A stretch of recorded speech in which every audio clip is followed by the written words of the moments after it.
단어적으로 보면 화재, 번제, 서원제, 낙헌제, 절기제, 소제와 같은 용어들이 등장하고 있습니다. 쉽게 이해하면 이제 제사에 관한 이야기가 주어지고 있는 건데요. 제사에 관한 이야기라고 하기에 앞서 이거는 율법에 관한 이야기입니다. 출애굽 과정에서 율법은 세 번에 걸쳐서 주어지게 되어지죠. 처음에는 시내산에서 한번 주어지고 지금 이 가데스에서 또 한번 주어지고 있고 마지막에는 모압 평지에서 다시 한번 율법이 주어지는 이 세 번의 장면을 우리는 마주하게 되는데요. 그 중간 지점에 서 있습니다. 근데 오늘 본문에 해당하는 이 가데스에서 주어진 율법의 분량이 가장 짧습니다. 그러나 분량이 짧은 것을 넘어서서 그 내용적으로 보게 되면 상당히 세밀하게 규정을 우리에게 주시고 있는 것이 보여집니다. 우선 기억해야 될 것은 무엇이냐면 이 율법은요, 광야에서 지켜야 하는 율법이 아니라 이제 약속한 땅에 들어가면 지켜야 할 내용을 주고 있다고 하는 것을 우리가 놓치면 안 됩니다. 그게 상당히 중요해 보이기 때문에 그러는데요. 다시 한번 기억하셔야 될 것은 이 율법이 지금 가데스에서 주어지고 있는데 이 광야 가운데서 이 율법을 행하라고 주신 것이 아니라 언제? 약속된 그 땅에 들어가면 이렇게 행하라라는 이야기로 우리에게 좀 주어지고 있다라고 하는 겁니다. 제사에 관한 내용은요, 레위기 1장에서부터 7장 가운데 좀 상세하게 기록된 것을 우리가 이미 또 예전에 묵상해 보지 않았습니까? 차이가 있다면 지금 동물이 사용되는 희생 제사에 있어서 오늘 이 본문은 고운 가루와 또 포도주와 기름을 섞어서 드릴 것에 관한 이야기를 하고 있는 점이라고 하는 것인데요. 이에 관해서 학자들은 이런 물품들이 광야의 때에는 구하기가 힘들었을 것이고 가나안 땅에 들어가면 조금 더 구하기가 원활했기 때문에 하나님께서 이러한 방식으로 제사를 드리는 것에 관해서 이야기를 하시고 있다라고 해석을 합니다. 그런데 이러한 물품들, 사용된 물품들이 얼마만큼의 양이 사용되었는지에 대한 정확한 이 단위에 대한 해석은 합의가 이루어지지 않았습니다. 그러니까 지금 우리에게는 이 양의 분량이 중요한 것이 아니라 이렇게 상세하게 무엇인가를 제정해주고 계시는 하나님의 그 의도가 무엇인지를 살펴보는 것이 더 중요해 보입니다.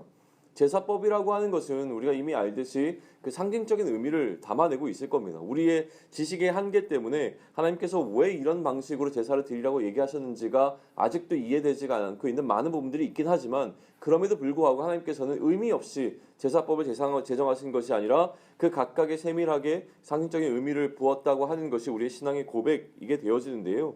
기본적으로 제사법은 영적인 해석이 가능한 부분입니다. 그런데 오늘 우리 앞에 놓여있는 이 부분은 그런 어떤 영적인 해석이 아니라 실제 제가 좀 같이 나누고 싶은 건 뭐냐면 상황적인 해석이 좀 필요하지 않을까라고 하는 거예요. 지금 민수기의 흐름은 이스라엘 백성들이 광야의 시기를 거쳐가고 있는 과정 가운데 놓여 있습니다.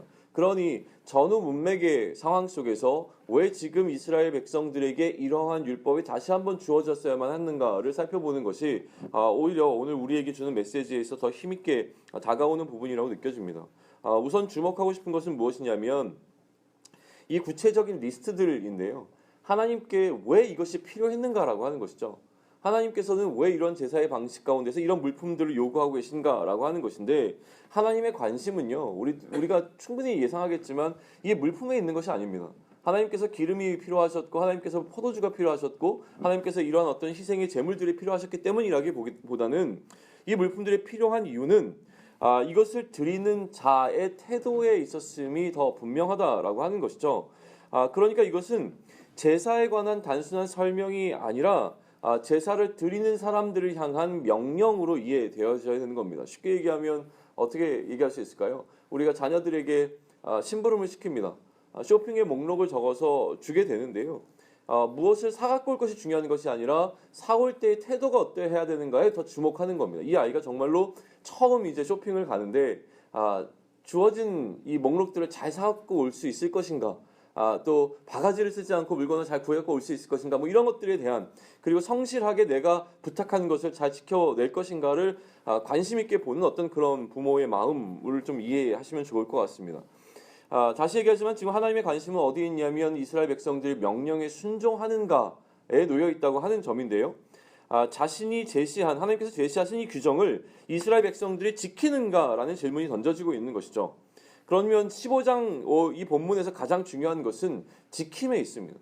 하나님께서 명령하신 것을 이스라엘 백성들이 지키는가에 굉장히 주목되어져 있는 것을 우리는 발견할 수 있게 되어지고요. 15장 후반부로 가게 되면 지킬 수 없는 경우, 지키지 못한 경우에는 그럼 어떻게 하면 되겠는가까지도 다루고 있는 것이 15장이라고 하는 겁니다. 왜 이렇게 하나님의 명령을 지키는 것에 주목되고 있는가를 우리가 좀 생각해 볼 필요가 있는데요. 왜 그렇겠습니까? 민수기를 시작하면서는 하나님께서 명령하시면 명령하신 대로 그 일들이 잘 진행되어져 왔습니다. 그러다가 어디서부터 문제가 시작됩니까?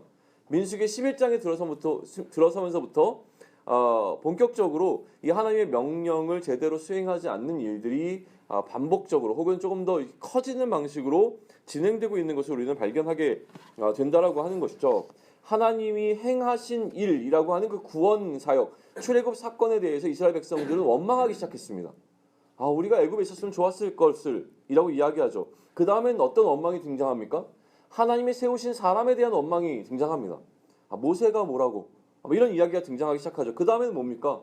하나님이 지정해 주신 그 땅에 대한 원망이 일어나기 시작했죠. 이 땅이야? 이 땅에 들어가면 안 될 것 같은데? 이런 식의 원망들이 나오다가 결국에는 그들을 인도해낸 하나님 자체에 대한 원망으로 이 원망이 확대되고 있는 것을 우리는 마주하게 되었다고 하는 겁니다.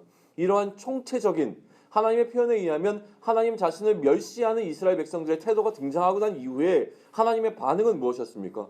40년 동안 너희들은 이 죄값을 치러야 할 거야. 그리고 이 땅 가운데 들어가지 못할 거야 라는 이야기를 하시는 거 아닙니까? 하나님의 명령에 순종하지 않았을 때 주어진 어떤 상황들에 대한 경험들을 했던 것이 우리가 이전까지 살펴봤던 14장까지의 내용이었다고 하는 것이죠. 그리고 15장에서 다시 한번 율법이 주어지고 있는 겁니다. 그러면 이에 대한 하나님의 의도는 무엇이겠는가를 한번 생각해 보시는 것이 필요합니다. 그리고 이 하나님께서 주신 이 율법에 대한 이스라엘의 태도는 무엇이어야만 하는가라고 하는 것인데요. 율법은 주신 의도는 이들의 순종을 요청하시는 것이고 순종이 요청되는 율법을 받은 이스라엘 백성들에게 중요한 것은 이 율법에 순종하는 것이라고 하는 것은 너무나 명확해 보입니다. 하나님께서는 이스라엘에게 지켜야 할 것을 말씀하셨고 그러면 이스라엘은 이제 무조건 지켜야 합니다. 그러니 이 명령을 따름에 있어서는 예외가 있을 수 없음에 관한 것이 너무나 명확하고 그 예외가 있을 수 없음에 관해서 어떤 식으로 표현하냐면 출신 성분에 상관없이 오늘 주어진 본문은 지켜져야 한다라는 이야기를 더 하고 계시는 것입니다. 이 본문을 그러면 묵상하는 우리에게 주어지는 메시지는 무엇일까라고 하는 것인데요. 한마디로 얘기하면 하나님의 법대로 하라는 말씀이 주어져 있는 상황이고 그러면 하나님의 말씀을 법대로 따르지 않았던 이스라엘 백성들의 결국이 어땠는지를 우리는 14장을 통해서 보았기 때문에 15장에 넘어오자마자 하나님의 법에 주어지면 덜컥 우리는 무엇을 묵상하게 되냐면 하나님의 말씀 잘 지켜야지 라는 것으로 묵상하게 되어지는 것은 자연스러운 방식인 것 같습니다. 그런데요, 우리가 잊고 있는 것이 있습니다. 여기까지 논의를 진행해 오다가 처음에 분명히 우리가 기억했는데 지금 이렇게 이야기를 하다 보니까 놓치게 되는 부분이 있는데 그것은 무엇이냐면 이 명령은 어디서 지켜져야 되는 명령이냐면 지금 이 광야가 아니라 하나님께서 약속하신 약속의 땅에 들어가면 지켜져야 되는 명령이라고 하는 겁니다. 당장 지금 광야에서 적용되는 명령이 아니라고 하는 점이죠. 그럼에도 불구하고 지금 하나님께서는 왜 이 타이밍에 광야의 생활을 끝내고 가나안 땅에 들어갔을 때에 지켜야 하는 명령을 이 타이밍에 다시 한번 주고 계시는가라고 하는 것이 우리가 더 깊이 묵상해야 될 부분이 아닌가라는 생각을 하게 되는 겁니다. 이 부분이 이제 씨름되는 두 가지 중에 한 가지였는데 그 이야기를 조금 더 진행해 보도록 하겠습니다. 우리가 은연중에 전제한 것은 무엇이냐면요. 우리는 혹은 이스라엘 이 백성들은 가나안 땅에 들어갈 수 있을 것이다라는 겁니다. 가나안 땅에 들어가면 이 율법에 따라 제사를 지내겠구나라고 하는 것을 우리는 은연중에 받아 안았다는 거예요. 왜 그러냐면 하나님께서 이미 이 명령을 주실 때에 너희가 그 땅에 내가 주어 살게 할 땅에 들어가서라고 이야기를 하고 계시다는 것이죠. 자, 그러면 어떤 구분이 일어나냐면요. 14장까지는요. 14장의 주제는 뭐였냐면 못 들어가면 어떡하지였습니다. 너희는 못 들어갈 거야. 너희는 들어갈 수 없어. 라고 얘기하셨고요. 그러니까 그래도 어떻게 하면 우리가 좀 들어갈 수 있지 않을까? 라고 하면서 나아갔던 게 어제 본문이지 않습니까? 근데 결국 패배합니다. 그러니까 못 들어가는 거예요. 그러니까 이들에게 이슈는 이제 못 들어갈 것 같은데? 못 들어가면 어떡하지? 라고 했던 것이죠. 그런데 오늘 15장에 들어보면서 하나님께서는 다시 한번 이들에게 뭘 확인해주고 있는 것처럼 느껴지냐면 굉장히 뜬금없이 정탐꾼의 스토리와 내일 모레부터 등장하게 되는 고라의 폭동 사이에 위치한 16장과 그 14장과 16장 사이에 등장한 15장은 굉장히 뜬금없이 끼어든 본문처럼 느껴지지만 들어갈 수 있을까라고 묻는 이들에게 들어갈 수 있어라고 하는 엄청난 메시지를 주는 본문이라고 하는 것이죠. 정탐꾼의 스토리는 백성이 그 땅을 먼저 거절한 이야기였습니다. 그 결과 하나님의 진노의 계획을 알게 되었고 그럼에도 불구하고 혹시나 하는 마음으로 스스로의 판단에 의거해서 그 땅을 취하려고 그 땅으로 전진했던 이스라엘 백성들이었고 그 결과는 실패였습니다. 그러니 15장은 14장에서 끊어져 버린 것 같은 소망을 다시 들어갈 수 있어 라고 하는 소망으로 바꿔주는 준술로 좀 우리는 이해할 수 있다고 하는 것이죠. 하나님께서 약속을 재확인해 주시는 겁니다. 들어갈 수 있을까? 들어갈 거야. 너는 확실히 그 땅에 들어갈 거야. 그러니 그 땅에 들어가면 이렇게 나를 예배해야 된다 라는 것으로 말씀해 주신다라고 하는 것이죠. 그러니 15장은 이스라엘 백성들이 하나님을 향한 순종과 불순종과 상관없이 하나님의 신실하신 약속은 지켜질 것을 선포하는 본문과 같이 이해할 수 있다라고 하는 겁니다. 그런데 이 본문을 이해하는 남은 숙제가 하나 더 있습니다. 그것은 무엇이냐면 이미 14장까지 해서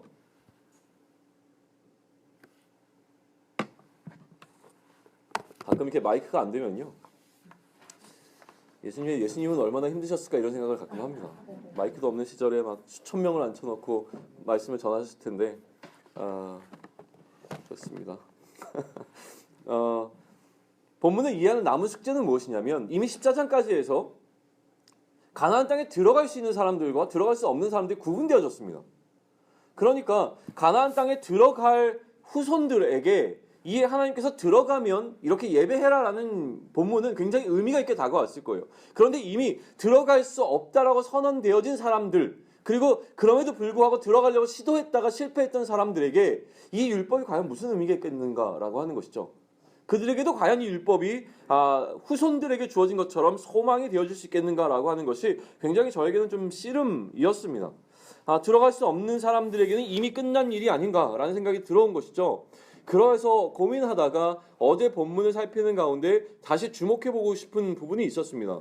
여기서 어제 본문에서 모세는 무엇이라고 얘기하냐면 하나님께서 이제는 못 들어갈 것이다 라고 얘기하셨고 그들에게 주신 어떤 이야기들이 있었는데 이것을 모세는 무엇이라고 표현하냐면 명령을 받은 것이라고 이해를 합니다.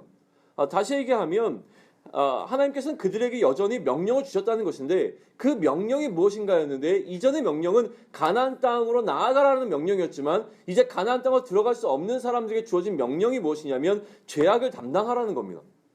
하루를 1년씩 해서 40년 동안 그 죄악을 담당해야 된다라고 하는 것을 모세는 지금 이것이 그들에게 주어진 명령이라고 이해하고 있다고 하는 것이죠.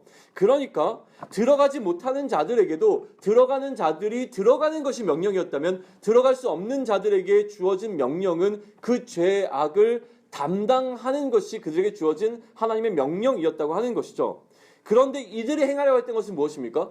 그 명령조차도 순종하지 아니하고 그 땅에 들어갈 거야 라는 것으로 나아갔던 것이 또 다른 죄악이었다고 하는 것이죠. 왜 그랬는가를 고민했습니다. 왜 그랬을까? 이들의 관심은 처음부터 하나님의 명령에 대한 순종이 아니지 않았을까라는 생각이 들어온 거예요. 이들의 관심은 처음부터 하나님에 대한 명령을 내가 순종하는 자로 살아가야지가 이들에게 중요한 것이 아니라 이들의 이슈는 자기 자신이 잘 사는 것이었습니다. 하나님이 약속하신 그 땅에 들어가 잘 먹고 잘 살아야지 라고 하는 그 하나의 소망을 갖고 살아갔던 사람들이었기 때문에 약속의 땅이 어디인가는 중요하지 않았습니다. 내 기준에서 내 판단에서 잘 사는 것만이 이슈였던 사람들이 이스라엘 백성들의 본질적인 모습이었다고 하는 것이죠. 애굽에 있을 때는 힘들었으니 그것으로부터 나오고 싶었습니다. 나와 봤는데 더 힘드니까 돌아가고 싶은 겁니다. 이제 가나안 땅을 정탐했는데요. 내 눈에 들어오지 않습니다. 마음에 들지 않는다고 하는 것이죠. 그러니 가나안 땅보다는 광야가 차라리 더 낫고 가나안 땅과 광야보다는 어디가? 애굽 땅이 차라리 더 낫다는 생각을 하고 있는 겁니다. 그러니 약속의 땅이라는 하나님께서 약속하신 그 약속된 땅이라고 하는 사실은 그렇게 중요하지 않았다고 하는 것이죠. 그런데 하나님 입장에서는 무엇이 중요합니까? 하나님 입장에서는 이 땅보다 더 중요한 것은 하나님의 명령에 순종하는 그의 백성들이 더 중요한 이슈였을 것이 너무나 분명합니다. 땅은 그저 하나님의 백성들이 거하는 장소일 뿐입니다. 하나님께 중요한 것은 이들이 자신의 백성으로 자신의 백성답게 사는 것이 중요하다라고 하는 것을 놓치면 안 된다는 것이죠. 그러니 지금 상황은 주객이 전전되어져 있는 상황입니다. 이스라엘 백성은 하나님의 백성됨이 아니라 가나안 땅에 들어감이 목표가 되어져 버렸습니다. 하나님께서 이스라엘 백성을 가나안 땅에 넣으시는 것보다 더 중요한 것은 그들이 그 땅에 들어가지 못해도, 다시 얘기하면 단 한순간을 살아도 하나님의 백성답게 사는 것을 원하신다라고 하는 것을 우리는 결코 놓쳐서는 안 된다라고 하는 것입니다. 그 땅에 들어가는 것이 막혔다고 해도 이들은 여전히 하나님의 백성으로 하나님의 명령을 순종하며 살아가야 되는 하나님의 백성이라고 하는 사실인 것이죠. 그것이 하나님의 백성이 할 일이라고 하는 것입니다. 구약적인 관점으로 보면 해석이 되지 않는 부분이 있습니다. 그런데 이 상황조차도 우리가 신약의 관점으로 예수 그리스도가 오신 그 이후의 시선으로 바라보면 가나안 땅은 하나님의 약속을 상징해 주는 상징적으로 나타내 주신 것일 뿐, 진정한 약속의 땅은 어디 있냐면 하나님 나라이지 않습니까? 그러니 가나안 땅이라고는 임시적인 거처에 들어가는 것이 중요한 것이 아니라 거기에 못 들어간다고 하더라도 하나님이 명령에 순종하는 자의 태도를 보시는 하나님 앞에 순종했을 때에 그 이후의 결과는 하나님께 맡겨 놓아야 한다라고 하는 것이죠. 우리의 삶을 돌아보면 좋겠습니다. 오늘 우리의 삶에도 주객이 바뀐 것이 너무나 많습니다. 우리에게는요, 들어가느냐 못 들어가느냐라는 일의 결과만이 더 중요하게 여겨지는 것이 너무나 많습니다. 그런데 우리가 오늘 살아가며 놓치지 말아야 할 것은 하나님의 명령에 대한 순종이라고 하는 것입니다. 하나님은 그 결과가 아니라 우리가 이 하나님의 명령에 어떻게 순종하고 있는가라고 하는 것을 관심 있게 보신다는 것을 놓치지 않았으면 좋겠습니다. 우리의 인생의 목표는 가나안 땅이 아니라 하나님께 순종하는 삶이 우리의 인생의 목표가 되어야 합니다. 그러니 죄악을 담당하는 삶을 살라고 말씀하셨으면 올라가지 말고 나의 죄를 담당하며 이 삶을 살아내야 하는 것입니다. 며칠 전에 선배 형님인데 목사님을 만났습니다. 이런저런 좀 이야기들을 나누다가 여러 가지 이야기를 나눴는데 그 가운데 제 마음속에 가장 크게 다가왔던 한 가지 이야기를 좀 드리고 마치도록 하겠습니다. 그냥 건강한 목회, 그러니까 하나님께서 기뻐하시는 목회자로 선다는 것이 무엇인가라고 하는 것에 관한 이야기를 참 많이 나눴습니다. 열매라고 하는 것, 우리가 목회의 열매를 어떻게 남길 것인가에 관한 이야기들을 좀 하다가 이런 이야기를 했습니다. 한 시간이 주어진다면, 한 시간이 주어졌을 때에 이 한 시간을 우리는 여러 가지 방법으로 쓸 수 있을 것이다. 예를 들면 한 5명의 사람들에게 복음을 전하는 방식으로 한 시간을 사용할 수도 있을 것이고, 또 이 한 시간을 예를 들면 알코올 중독에 걸려 있든지 아니면 정신적인 어려움을 겪고 있는 사람이라든지 또 도움이 필요한 어떤 한 사람을 온전하게 세워주기 위하여 이 한 시간을 사용할 수도 있을 것이다. 그런데 만약에 우리가 사역의 열매를 사람의 숫자에 놓게 되어진다면 이 한 사람에 치중하기보다는 오히려 5명에게 전도지를 들고 나가서 복음을 전하고 그 사람들을 교회로 끌고 오는데 그 시간을 활용하는 것이 훨씬 더 유익해 보일 것 같다. 그런데 하나님께서 바라보시는 관점은, 하나님께서 바라보시는 효율성이라고 하는 것은 그런 방식이 아니라고 하는 것이 너무 선명하지 않냐. 우리는 어느 순간 세상이 이야기하는 효율적이라고 하는 방식대로 목회를 하고 있는 것은 아닌가라고 하는 것을 좀 반성해 보면 좋겠다라는 이야기들을 나눴습니다. 하나님이 보시는 것은 그 한 사람을 향해서 나에게 주어주신 그 한 사람에게 내가 어떻게 대하고 있는가. 다시 얘기하면 나에게 사명으로 주신 그 사람을 향하여 내가 어떻게 충성하고 있는가의 문제이지, 그 사역의 열매를 숫자로 보기 위하여서 시간을 더 효율적으로 쓴다라고 하는 이 세상적인 관점 가운데서 그러한 방식으로 목회를 해 나가는 것이 과연 옳겠는가, 이런 이야기를 할 때에 제 마음속에 주신 좀 울림들이 굉장히 많았던 것 같습니다. 목회의 목표가 흔들리는 것에 관한 이야기였던 것이죠. 오늘 본문도 어떻게 보면 그 맥락 속에 있다는 생각이 듭니다. 들어간 자에게는요, 들어간 이후에 순종에 관한 이야기를 하시는 것처럼 보입니다.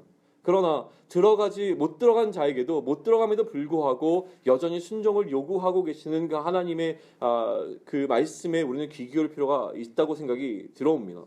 오늘 하나님께 철저하게 순종하는 것이 필요합니다. 우리의 소망이 하나님의 나라에 있음은 분명합니다. 하나님의 나라를 바라보며 땅이 아닌 위를 바라보는 삶을 살아내야 하는 것이 우리에게 주어진 삶이라고 하는 것은 너무나 분명합니다. 그럼에도 불구하고 이 광야에서 중요한 것은 무엇이냐면 우리가 하나님 나라에 들어간다라고 하는 그 사실보다 더 중요한 것은 지금 내가 살아내야 하는 이 땅에서의 삶 가운데서도 여전히 우리는 하나님께 순종하는 삶을 살아내야 하는 사람이라고 하는 것을 놓치면 안 된다라고 하는 것이죠. 하나님 나라에 들어가야이기에 이 땅 가운데서 살아가는 삶이 중요하지 않은 것이 아니라 오늘 우리에게 주어진 이 순간을 우리는 최선을 다해 하나님께서 주어진 삶 가운데 순종하며 사는 것, 그것이 내 마음에 익숙하지 않고 내 마음에 들지 않는 방식으로 하나님께서 요구하신다고 할지라도 우리는 철저하게 하나님께 순종하며 나아가는 그 삶을 살아내는 것, 그것이 광야의 삶을 살아가는 이스라엘 백성들에게 중요했다면 광야와 같은 삶을 살아가는 우리들에게도 여전히 유효하다고 믿습니다. 그 삶 살아내는 오늘이 되기를 소망합니다. 기도하겠습니다.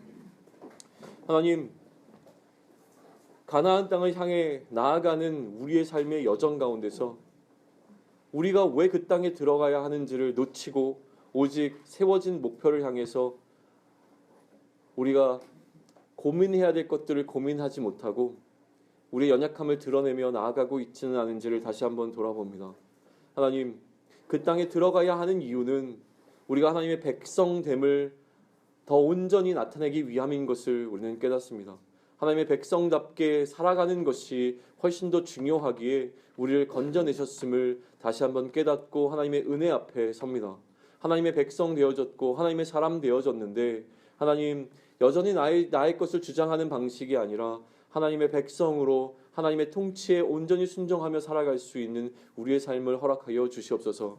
광야의 삶을 살아가면서 여전히 우리의 짧은 지식으로 이해되지 않는 수많은 상황 가운데 하나님의 향한 불만과 원망을 쉽게 이야기하며 나의 생각대로 또다시 나의 삶을 내가 경영하려고 하는 잘못을 범하지 않게 하시고, 하나님께서 나에게 명령하셨다면, 하나님께서 오늘도 말씀 가운데 나에게 하나님의 마음을 허락하셨다면 나의 마음을 내려놓고 하나님의 그 명령에 온전히 순종하며 오늘 내가 보내게 되는 이 삶 가운데 내가 하나님의 사람인 것을 온전히 드러내며 살아갈 수 있는 그 은혜를 우리에게 허락하여 주시옵소서. 우리에게는 힘과 지혜와 능력이 부족하오니 하나님, 오늘을 살아가는 동안 우리와 동행하시며 여전히 신실하심으로 함께 하신다고 하는 그 마음을 우리에게 알려주셔서 세상의 그 어떤 것에 마음을 빼앗기지 아니하고 우리에게 주어진 하나님의 명령에 우리가 할 수 있는 최선을 다하며 그렇게 몸부림치며 오늘 하루를 살아낼 수 있기를 소망하오니 주님 함께하여 주시옵소서. 그렇게 동행해 주시려 믿사오며 이 모든 말씀 우리 주 예수 그리스도 이름으로 기도드렸습니다. 아멘. 하늘에 계신 우리 아버지여,